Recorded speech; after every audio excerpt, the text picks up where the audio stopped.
कन्हैया तोहरे मुरली में दुइये आवाज हो। कन्हैया तोहरे मुरली में दुइये आवाज हो। कन्हैया तोहरे मुरली में तोहरे मुरलिया के राम जी बजावे। तोहरे मुरलिया के राम जी बजावे।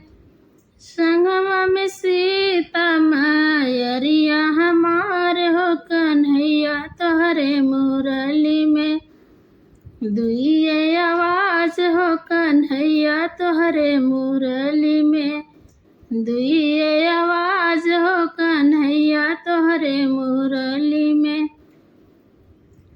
तोहरे मुरलिया के ब्रह्मा जी बजावे। तोहरे मुरलिया के ब्रह्मा जी बजावे। संगमा में सरस्वती मैरिया हमार हो। कन्हैया तोहरे मुरली में दुइये आवाज हो। कन्हैया तोहरे मुरली में दुइये आवाज हो। कन्हैया तोहरे मुरली में तोहरे मुरलिया के भोला जी बजावे।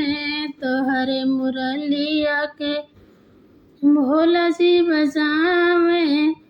संगमा में गौरा मैरिया हमार हो। कन्हैया तोहरे मुरली में दुइये आवाज हो। कन्हैया तोहरे मुरली में दुइये आवाज हो। कन्हैया तोहरे मुरली में तोहरे मुरलिया के विष्णु बजावे। तोहरे मुरलिया के विष्णु बजावे।